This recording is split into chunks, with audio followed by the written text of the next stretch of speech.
नमस्कार, मैं हूं दीपक लवानिया और आप देख रहे हैं समाचार प्लस की खास पेशकश सूरत बदलनी चाहिए। भरतपुर के निवासी भजनलाल शर्मा राजस्थान के मुख्यमंत्री बन गए हैं। समस्त भरतपुर वासियों को अब एकमात्र यही उम्मीद है कि लंबे समय बाद भरतपुर को मुख्यमंत्री मिला है, भरतपुर से कोई मुख्यमंत्री बना है तो निश्चित तौर पर भरतपुर का विकास होगा। जैसे जोधपुर है, बीकानेर है, कोटा है, उदयपुर है, तमाम और जो संभाग हैं वहाँ जिस तरह का विकास हुआ है वैसे विकास की भरतपुर के लोग भी उम्मीद कर रहे हैं। मैं इस वक्त भरतपुर के लोहागढ़ दुर्ग के सामने हूँ। मैं आपको यहाँ की तस्वीरें भी दिखाना चाहूँगा। अपने साथी से कहूँगा कि ये ऐतिहासिक लोहागढ़ दुर्ग है जिसे ना अंग्रेज जीत सके थे ना मुग़ल जीत सके थे। इसको लोहागढ़ को अजय बनाने में, लोहागढ़ दुर्ग को अजय बनाने में सुजान गंगा नहर जो इसके चारों तरफ बहती है उसका भी नज़ारा मैं आपको दिखाना चाहूँगा। यही सुजान गंगा नहर है जिसकी वजह से लोहागढ़ दुर्ग को अजय बनाया जा सका, अजय रहा। लेकिन आज हालात बिल्कुल विपरीत हैं। पिछले 3 दशक से सुजान गंगा नहर की हालत बद से बदहाल हो चुकी है, सेप्टिक टैंक में तब्दील हो गई है और जो ज़िंदगी से परेशान लोग हैं उन्होंने इसे सुसाइड पॉइंट बना दिया है। लाखों करोड़ों रुपया इसके जीर्णोद्धार के नाम पर पानी की तरह बहाया जा चुका है, लेकिन हालात इसके आज भी जस के तस हैं। मेरे पीछे ऐतिहासिक गंगा मंदिर है।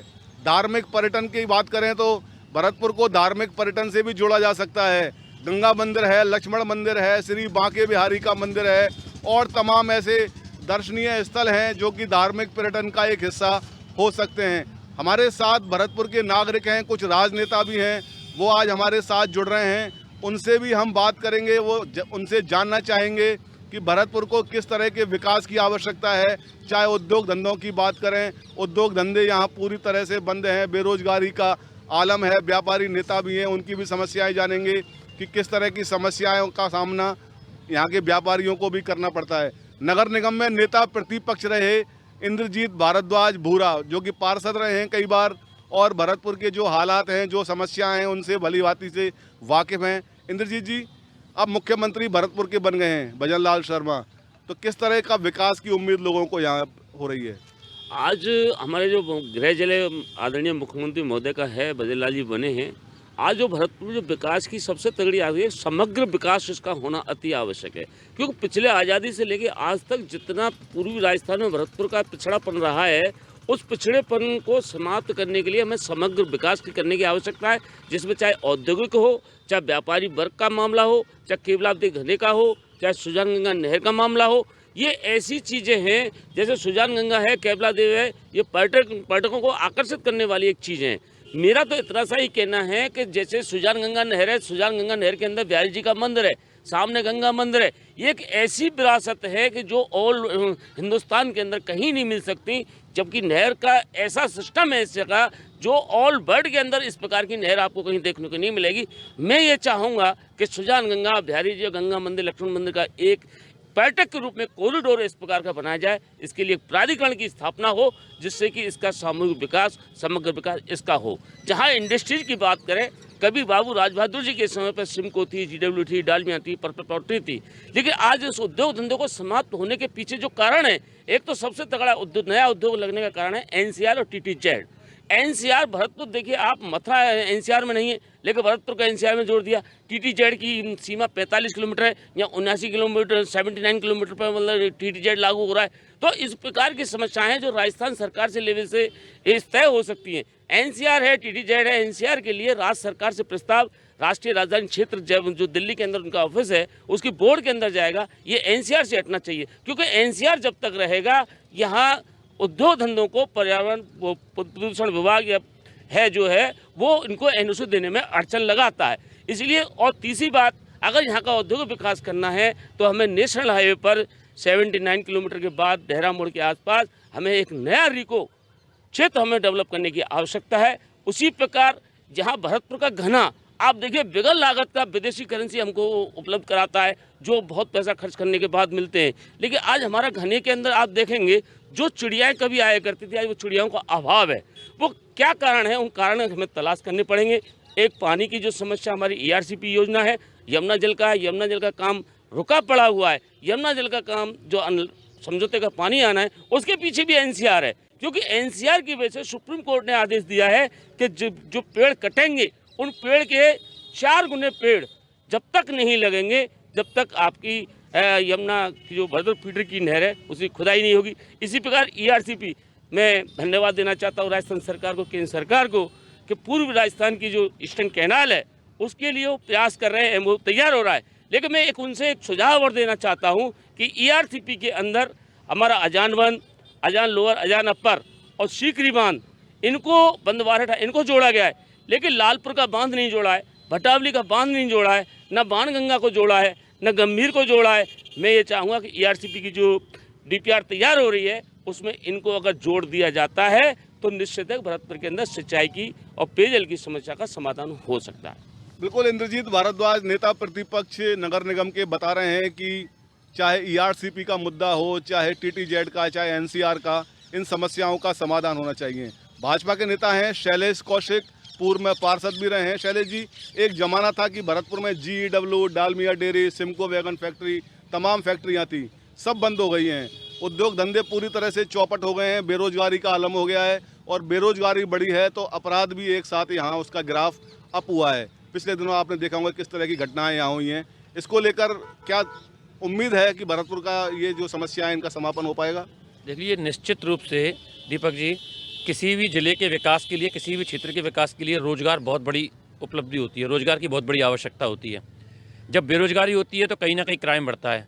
कारण कुछ भी रहे हों भरतपुर में फैक्ट्री बंद होने के, लेकिन अब हमें यह निश्चित रूप से विश्वास है कि जब भरतपुर के एक ऐसे व्यक्ति को जो भरतपुर में खेले कूदे पढ़े लिखे और भरतपुर में संघर्ष किया और अपने राजनीति के इस आयाम तक पहुंचे, निश्चित रूप से हम उनसे उम्मीद करते हैं, और न केवल हम भारतीय जनता पार्टी होने कार्यकर्ता के नाते भरतपुर की जनता उनसे उम्मीद करती है कि भरतपुर में रोजगार धंधे की जो किसी भी कारण से, चाहे वो एनसीआर कारण हो, टीपीजेड कारण हो, कोई सा ऐसा कारण हो, रोजगार धंधे बंद, चाहे वो राजनीतिक हस्तक्षेप हों, मैं स्पष्ट रूप से कहना चाहूँगा राजनीतिक हस्तक्षेप भी थे, किसी भी कारण से हों, लेकिन जो रोजगार धंधे बंद हो चुके हैं उनको खुलवाया जाए, उनकी जगह नए खोले जाएं। और निश्चित रूप से जब माननीय मुख्यमंत्री जी महोदय से मुलाकात होगी, वो भरतपुर आएंगे, अभी थोड़ी व्यस्तताएं, उसके बाद निश्चित रूप से यहाँ का समाज, यहाँ की जनता उनसे मांग करेगी, कहीं ना कहीं वो इस बात को अपने ध्यान में जरूर रखेंगे कि मैं जिस भरतपुर की मिट्टी से पैदा हुआ उस भरतपुर की मिट्टी पर रोजगार स्थापित करूँ। दूसरा एक यहाँ बहुत बढ़िया स्कोप है, जैसा कि इंद्रजीत ने बताया कि टूरिज्म का, लेकिन अब टूरिज्म की जगह पर हिस्टोरिकल टूरिज्म, ऐतिहासिक, भरतपुर का इतिहास इतना ज़बरदस्त है, इतना गौरवशाली है, जिसके लिए हर जनता है अपने आप को गौरव महसूस करती है। आप देख लीजिए, वेयर का सफ़ेद महल हो, कामा में हो, कामन हो, डीग के महल हो, डीग में फुब्बारे हो, खानुआ में किला हो, खानुआ में राणा संगा का, तो एक अगर सही तरीके से अगर इसको अपन टूरिज्म को केवलादेव और सुजान गंगा और भरतपुर के महलों को जोड़ करें तो निश्चित रूप से जयपुर से दिल्ली और आगरा के बीच पर्यटक घूमता है, 1 या 2 दिन का स्टे जो अभी केवल चंद घंटे घूम के चला जाता है, वो यहाँ करेगा। तो उस टूरिस्ट के आने से या हर क्षेत्र में व्यापार में भी उन्नति होगी, टूरिस्ट में भी उन्नति होगी, ट्रांसपोर्ट भी मिलेगा, होटल्स व्यवसाय भी चलेगा। तो ये टूरिस्ट और एक ये अपना क्या नाम है इसका रोजगार, एक निश्चित रूप से मुख्यमंत्री महोदय से विशेष मांग की जाएगी जब आएंगे कि यहाँ एक एजुकेशनल हब बनाया जाए, ये सीकर कोटा, इस तरीके से यहाँ आराम से हम एक सब एनसीआर और सब उसमें आते हैं, तो एक अगर एजुकेशन हब बनाया तो भरतपुर के विद्यार्थियों को निश्चित रूप से फायदा मिलेगा और व्यापार बहुत बढ़ेगा भरतपुर में उस दृष्टि से। बिल्कुल, शैलेश कौशिक ने कई समस्याओं का उल्लेख किया, उनके समाधान का भी आश्वासन दिया है सरकार की ओर से। एक बड़ी बात कही है, एजुकेशन हब बनना चाहिए। भरतपुर के पास में नदवई कस्बा है, वो एक तरीके से भरतपुर का कोटा, उसको कोटा माना जाता है शिक्षा के मामले में, उसको डेवलप करने की आवश्यकता है। हमारे साथ व्यापार महासंघ के महामंत्री हैं नरेंद्र गोयल, ये लंबे समय से आंदोलन कर रहे हैं, नहर को लेकर भी इन्होंने आंदोलन किया है, कई बड़े आंदोलनों का हिस्सा रहे हैं। नरेंद्र जी, व्यापारियों की भी बहुत सारी समस्याएं हैं, किस तरह की समस्याएं और क्या उम्मीद है कि उनका समाधान अब हो पाएगा? सबसे पहले तो मैं आपको बहुत बहुत धन्यवाद देता हूं कि आपने सरकार बनने के बाद में एक पॉजिटिवली सोच कि क्या भरतपुर के विकास के लिए संभव है, उस पर आपने विचार करने का मौका, और हमारे युवा, और वास्तव में शैलेश जी ने कहा भरतपुर में उनका पूरा जीवन जो है वो निकला है, उनको एक एक बात का पता है। मेरा तो सबसे पहले निवेदन यही है कि हम 4 सूत्रीय मांगों को लेकर के माननीय मुख्यमंत्री जी का अभी हमारे पास संदेश आया था, पर लेट आया था तो हम मुलाकात नहीं हुई, अब हम फिर दोबारा से समय ले रहे हैं और उनसे मिलेंगे। हमारा 4 सूत्रीय मांग पत्र भरतपुर के समग्र विकास के लिए। पहला, सबसे पहले भरतपुर में एक बहुत बड़ा, क्योंकि आज हमारे भरतपुर के लिए एक बहुत बड़ी उपलब्धि है, इसको हम छोटी उपलब्धि नहीं मान सकते। जगन्नाथ जी पहाड़िया की बात अलग है, बाकी भरतपुर से पहली दफ़े हमको एक युवा और बहुत ही ग्रोथ वाले मुख्यमंत्री मिले हैं। और निश्चित रूप से यहाँ पर भरतपुर में एक बहुत बड़ा उद्योग, जिसमें जिस तरह से अभी तमिलनाडु में स्कूटर बनाने की फैक्ट्री खुली है, इसी तरह से करोड़ों रुपए की लागत से यहाँ पर एक बहुत बड़ा उद्योग हम भरतपुर में लगे। उसके लिए एनसीआर और जो एक समस्या है उसको निश्चित रूप से हमने बात करी है और सरकार इसमें जागरूक है और डबल इंजन की सरकार है और एनसीआर को भरतपुर से ख़त्म करके और यहाँ पर एक बहुत बड़ा उद्योग जो है भरतपुर में विकसित किया जाए। दूसरी बात यह है कि जो हमारा पुराना इंडस्ट्रियल एरिया है, इसमें सिमको चल रही है। सिमको में पहले 3000 और 3500 4000 कर्मचारी काम करता था, अब मुश्किल से 200-250 कर्मचारी काम कर रहा है। अब टीटागढ़ वाले ने ये फैक्ट्री ले ली है, वो टीटागढ़ में इस काम को करा रहा है। तो अभी यहाँ पीयूष गोयल जी आए थे, हमारा उनसे आग्रह था, उन्होंने पुनः टेलीफोन भी किया था, तो उनसे यहाँ पे बात करके और राजस्थान सरकार से बात करके हम तुरंत प्रभाव से यहाँ पर टीटागढ़ फैक्ट्री में काम ज़्यादा बढ़े और यहाँ पर 1000-1500 कर्मचारी पुनः इसमें स्थापित हो। एक जो बात और है कि जितने भी फैक्ट्रियाँ हैं इंडस्ट्रियल एरिया में, ये या तो इसको निश्चित रूप से हमें विकसित करना है। इसके लिए हमें सबसे पहले सरकार से आग्रह करना है कि जो काम करना चाहता है उसको तो आप ज़मीन को दो और नहीं तो उसको वापस ले लो और दूसरे को दो और दूसरों को दो और दूसरों को फैक्ट्री चालू करवाएं। ये हमारा सबसे पहला एक हमारा भरतपुर में सबसे बड़ा जो विषय चल रहा है तेल उद्योग का है। हमारा राजस्थान में तेल उद्योग बहुत बड़ा उद्योग है, इसमें भी बीच में थोड़ी सी रुकावट आई है, उसको दूर करने के लिए भी हम राजस्थान सरकार के माननीय मुख्यमंत्री जी से बात करेंगे। एक जो चौथा विषय है इन सारी चीज़ों को लेकर, क्योंकि बेरोजगारी जो है एक बहुत बड़ा मुद्दा है। अगर भरतपुर में विकास होगा, अभी मेरे शैली भाई ने कहा ये बिल्कुल सही है, यहाँ पर एक शिक्षा का बहुत बड़ा हब और चिकित्सा का बहुत बड़ा हब बनाया जा सकता है। इन चारों बिंदुओं को लेकर के माननीय मुख्यमंत्री जी से हम विस्तार से हम अभी एक नई पहल कर रहे हैं। आप लोगों का हमें सहयोग चाहिएगा। अभी हमारा जिला स्तर पर व्यापार महासंघ था, हम एक संभाग स्तर पर, क्योंकि अभी हमारे भरतपुर की जिम्मेदारियां बहुत बढ़ गई हैं और भरतपुर की तरफ लोगों की बड़ी, जिस तरह से पश्चिमी राजस्थान ने बहुत तरक्की की है, आज हमको सुनहरी मौका मिला है। हमारे मुख्यमंत्री हैं और एक युवा मुख्यमंत्री हैं, डबल इंजन की सरकार है, इसलिए हम भरतपुर में जितना हो सकता है, अगर हम व्यापारी मेल को सब लोग मिल करके हम जितना हो सकता है अधिक से अधिक प्रयास करके भरतपुर के विकास के लिए, यहाँ की भरतपुर की बेरोजगारी को पूरी तरीके से समाप्त करवाने के लिए हम व्यापारियों का एक संभाग स्तर पर संगठन बहुत जल्दी खड़ा कर रहे हैं। उसमें हम सारे लोगों को मिल करके और सारे जिलों को मिला करके बहुत जल्दी एक बहुत बड़ी मीटिंग स्थानीय स्तर पर करेंगे। और माननीय मुख्यमंत्री महोदय ने भी कहा है कि आप आ जाओ। माननीय मैडम जी अभी बालाजी में ऑटोमोबाइल यूनियन का एक बहुत बड़ा कार्यक्रम हुआ था, उसमें पधारे थे, उन्होंने कहा था कि आप आइए, माननीय मुख्यमंत्री जी से मैं आपकी बात कराऊंगा और आपकी जो जो समस्याएं भरतपुर के विकास के लिए क्या संभव हो सकता है उसके लिए हम प्रयास करेंगे। और मुझे आशा है, माननीय भजनलाल जी से आशा है, अभी नरेंद्र मोदी जी ने भी कहा है कि आप काम करिए और काम से ही पार्टी को विजय मिलेगी। और उन्होंने जो संदेश जिस तरीके से दिया है, हमारे स्थानीय विधायक भी बहुत अच्छे हैं, उन सबको लेकर के हम भरतपुर के विकास के लिए, भरतपुर के उद्योग के लिए, भरतपुर के व्यापार के लिए, भरतपुर के बेरोजगारी के लिए जितना संभव होगा, आप सब लोगों के प्रयास से, आप लोगों के सहयोग से आपने जो पहल करी है, निश्चित रूप से माननीय भजनलाल जी तक बात पहुंचेगी और वो हमें शीघ्र बुलाएंगे और व्यापारी से बात करेंगे और भरतपुर के विकास की आगे की राह खुलेगी, ये मेरा विश्वास है। बिल्कुल, व्यापारी नेता हैं नरेंद्र गोयल, जो उम्मीद जता रहे हैं कि बिल्कुल निश्चित तौर पर जब भरतपुर के मुख्यमंत्री बने हैं भजनलाल शर्मा, बात कर रहे थे भरतपुर के विकास को लेकर। हमारे साथ भरतपुर के तमाम नागरिक भी हैं, उनसे भी हम जानने की कोशिश करते हैं कि मुख्यमंत्री जब भरतपुर के बने हैं तो भरतपुर में किस तरह के विकास की वो उम्मीद करते हैं। राकेश मित्तल हैं, व्यापारी भी हैं, सामाजिक संगठन भी चलाते हैं, उनसे जानने की कोशिश करते हैं। राकेश जी, मुख्यमंत्री बन गए भरतपुर के, अब किस तरह का विकास होगा? धन्यवाद दीपक जी। मैं तो इतना गौरवान्वित हूँ कि भरतपुर में हमारे बीच के ही वहाँ मुख्यमंत्री बने हैं। और इतने गौरव की बात है कि जो सीएम बने हैं राजस्थान के, वो काफ़ी लोगों को भरतपुर के नाम से जानते हैं, उसमें मैं भी हूँ, मुझे भी नाम से जानते हैं वो। ये तो सबसे गौरव की बात है। भरतपुर की बात करें तो ये एक सीनियर सिटीजन सिटी डेवलप होती जा रही है। या ना तो रोज़गार है, ना अभी चिकित्सा है, ना एजुकेशन है। हम लोगों को बड़ा दुख होता है कि हम यहाँ अकेले रहते हैं, हमारे बच्चे बाहर पढ़ रहे हैं क्योंकि मजबूर हैं, क्योंकि भरतपुर में कुछ है नहीं। अगर पढ़ भी लें तो यहाँ रोज़गार नहीं है, वो फिर बाहर चले जाते हैं। तो ये एक तरीके से सीनियर सिटीजन सिटी होता जा रहा है। अब उम्मीद है हमारे बीच के मुख्यमंत्री बने हैं, चूँकि भरतपुर के ही लाल हैं, तो निश्चित ही सबको उम्मीद है कि वो बहुत ज़्यादा काम करेंगे और इस क्षेत्र में भरतपुर के लिए रोज़गार, चिकित्सा, एजुकेशन, पर्यटक सब पे काम करेंगे।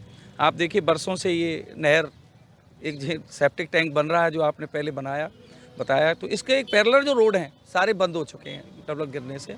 तो वहाँ के लोग भी परेशान हैं और निश्चित ही इसका विकास होगा तो रोज़गार भी बढ़ेगा और पर्यटक आएगा तो शहर का विकास भी होगा। इसी के साथ मैं अपनी वाणी समाप्त। बिल्कुल, राकेश मित्तल कह रहे हैं कि मुख्यमंत्री बनने के बाद भरतपुर का निश्चित तौर पर विकास होगा। आप क्या कहना चाहेंगे सर? देखिए, सबसे पहले तो मैं आपके चैनल को धन्यवाद देना चाहता हूं कि आपने भरतपुर के विकास का मुद्दा उठाया। दूसरा, मैं भगवान को तहे दिल से धन्यवाद देता हूं जिसने भरतपुर को चुना और भजनलाल शर्मा जी को मुख्यमंत्री बनाया था। मैं कहना ये चाहता हूं कि भरतपुर में वो ऐतिहासिक विकास होगा जो आज तक कभी नहीं हुआ। आर्थिक विकास होगा, सामाजिक विकास होगा, राजनीतिक विकास होगा, ऐतिहासिक विकास होगा, सांस्कृतिक विकास होगा, शैक्षिक विकास होगा। इन सारे विकासों के आप देखेंगे एक साल में वो बयार बहेगी कि आप ये देखेंगे कि आज तक किसी का विकास भरतपुर में कभी हुआ ही नहीं है। सामाजिक विकास में जितनी भी आप यहाँ अपराध की प्रवृत्ति देख रहे हैं, सुरक्षा के प्रति या संवेदनशीलता देखने को मिल रहे हैं, और जितने भी आपाधापी रात को चोरी डकैती हो रही है उन सब पर लगाम लगेगी। आर्थिक विकास में देखिए बड़े बड़े रोजगार यहाँ स्थापित किए जाएंगे, छोटे रोजगारों को भी पहल की जाएगी।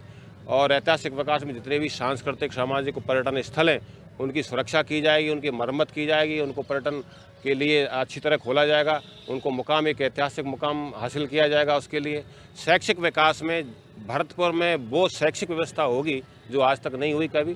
कोटा को हमें पूरी उम्मीद है, कोटा को हम पीछे छोड़ सकते हैं। उस प्रकार का हब बनाया जाएगा, यहाँ पर वो व्यवस्थाएं की जाएंगी कि हमारे यहाँ की जो प्रतिभा है वो कहीं पलायन नहीं करेंगी भरतपुर से। मैं पूरा ये उम्मीद करता हूँ, और उम्मीद ही नहीं पूरा आशा है, और ये कार्यक्रम होगा, पूरा भरतपुर में विकास होगा। सामाजिक विकास में देखिए आप, जो भी सुरक्षा की भावना वो पैदा होगी पूरी तरह। हर व्यक्ति, महिला, पुरुष, वृद्ध सब दिन में रात में पूरी तरह निसंकोच से भ्रमण करेगा। राजनीतिक विकास भी होगा। अब तक जितनी भी गुटबाजियाँ हुई हैं, राजनीतिक पार्टी अपनी कमज़ोर हुई है, दूसरे पार्टियों से वैमनस्यता की भावना रही है, उस पर लगाम लगेगी और एक नया आयाम, नई मिसाल मिलेगी भरतपुर को कि यहाँ एक राजनीतिक नई पहल प्रारंभ होगी भजनलाल जी के नेतृत्व में, कि सारी गुटबाजी खत्म। बिल्कुल, किसी तरह की गुटबाजी नहीं रहेगी। मुख्यमंत्री जब भरतपुर के बन गए हैं, राजनीतिक जो गुटबाजी है जो हमेशा दिखाई देती थी, जिसकी वजह से विकास में बाधा होती थी, वो बाधा अब सामने नहीं आएगी। इस तरह की बात करें भाई, आप क्या कहना चाहेंगे? मुख्यमंत्री भरतपुर के हैं, भरतपुर का विकास कैसा होना चाहिए? देखिए सर, एक समय हुआ करता था जब भारत का एक प्रसिद्ध शहर गुड़गांव भी भरतपुर रियासत के अंदर आया करता था। तो मैं ये कहना चाहूँगा कि कम से कम गुड़गांव से ज़्यादा नहीं तो हम पीछे भी नहीं रहने चाहिए। और भरतपुर का तो इतिहास ही बड़ा ही गौरवशाली रहा है, तो हम अच्छे अच्छे शहरों को टक्कर दे सकते हैं। दिल्ली भी हमने जीती है, तो कम से कम इनसे पीछे नहीं, इनसे आगे नहीं तो इनसे पीछे हम नहीं रहें। जिस प्रकार से मोहनलाल चौखाड़िया जी ने उदयपुर का विकास किया, अशोक गहलोत जी ने जोधपुर का किया, और भी हम कई मंत्रियों को, ताकतवर मंत्रियों को उठा के देखें तो शांति धारीवाल जी ने कोटा किया। उसी प्रकार भजनलाल जी से भी हम ये उम्मीद करते हैं कि वो कम से कम भरतपुर को बहुत ही अच्छा एक चमन बना दें, जिससे उनका नाम अजय। बहुत अच्छी बात कही है। जो पूर्व में मुख्यमंत्री रहे हैं उन्होंने अपने अपने इलाकों का समुचित विकास किया है, तो बिल्कुल जब भजनलाल शर्मा भरतपुर के मुख्यमंत्री बने हैं तो भरतपुर का भी निश्चित तौर पर विकास होना चाहिए। आप क्या कहना चाहेंगे सर? बहुत बहुत धन्यवाद मुदगल जी, आपने ये जो पहल की है बहुत अच्छी पहल की है। हमें बहुत खुशी है, बहुत गौरवान्वित है कि आज हमारे मुख्यमंत्री यहाँ के निजी जिले, निजी गांव, एक किसान का बेटा और मुख्यमंत्री चुना गया। बहुत ही खुशी है। मैं मुख्यमंत्री महोदय से ये कहना चाहूँगा, हमारे यहाँ आर्थिक, सामाजिक, राजनीतिक सभी दलों से मैं एक सलाह और बात कहना चाहूँगा, आप इकट्ठा होकर के और वहाँ जा कर के आप अपने एक सलाह दें कि हमारे यहाँ कौन कौन सी कमी है। हमारे यहाँ चिकित्सा की भी कमी है और जितने भी बेरोजगारी भी बढ़ रही है, किस कारणों से। आज तेल मिले देखो, उनका भी घोटाला होने जा रहा है, उनका जितना भी बिजली विभाग है उसका भी मतलब वो नहीं भर पा रहे हैं। तो यहाँ की जो हमारी कार्यशैली है, जो हमारी फैक्ट्री है, हमारे जितने भी फैक्ट्री वगैरह वो सब उन पर नाश हो रहा है। तो हम मुख्यमंत्री से ये आस करेंगे, तो ये संगठन सब जाकर के वहाँ पर अपने सलाह दें और अपने विकास के लिए ये बात कहें, जो हमारा विकास हमारे भरतपुर का हो सके। इन्हीं बिल्कुल मुख्यमंत्री भजनलाल शर्मा भी भरतपुर की जो समस्याएं हैं उनसे भली भांति वाकिफ़ हैं। वो समझते हैं कि भरतपुर की जो समस्याएं हैं उनका समाधान होना चाहिए और निश्चित तौर पर होगा भी। लोगों को इस तरह की उम्मीद भी है, जिनसे भी हमारी बात हुई है, जितने भी लोगों से बात हुई है, सबका यही कहना है कि निश्चित तौर पर भरतपुर का विकास होगा। व्यापारी नेता हैं विपुल शर्मा। विपुल जी मुख्यमंत्री बने हैं भरतपुर के, किस तरह की उम्मीद है विकास की? मैन भरतपुर में उम्मीदें काफ़ी सारी हैं। भरतपुर में जो उम्मीद सबसे ज़्यादा करी जा रही है वो ये है कि आर्थिक रूप से यहाँ का कुछ विकास इस तरीके से होना चाहिए, क्योंकि यहाँ आर्थिक रूप से अभी बहुत पिछड़ा हुआ है भरतपुर। और उसमें जो संभावना है कि भरतपुर को एनसीआर से बाहर निकाला जाए, टीटीजेड से बाहर निकाला जाए, ताकि यहाँ पे एक औद्योगिक नया एक क्षेत्र का विकास हो सके। दूसरा जो सबसे बड़ी संभावना है भरतपुर में, पर्यटन के हिसाब से यहाँ पे थोड़ा डेवलप करना चाहिए। जैसे कि एक फॉर एग्जांपल जैसे उज्जैन में एक कॉरिडोर बनाया है, बनारस में कॉरिडोर बनाया है। इसी तरीके से एक पर्यटन का जो यहाँ नहर की लेके एक बड़ी समस्या रही है, तो यहाँ एक बिहारी जी का भी काफ़ी ज़्यादा यहाँ महत्व है। तो यहाँ पे जो नहर के चारों तरफ एक अलग तरीके से एक कॉरिडोर बनाना चाहिए। जैसे उज्जैन में वो कॉरिडोर में अलग अलग मूर्तियाँ लगाई हैं, तो एक वो टूरिज़्म के हिसाब से एक नई तरीके से डेवलप होगा। तो उससे निश्चित रूप से शहर में कहीं ना कहीं आर्थिक का विकास होगा।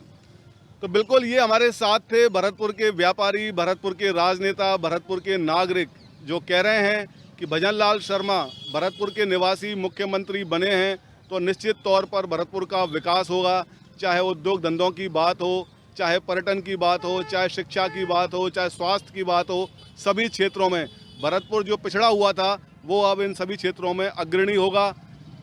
मेरे सहयोगी मनीष के साथ मैं दीपक लवानिया, समाचार प्लस, भरतपुर।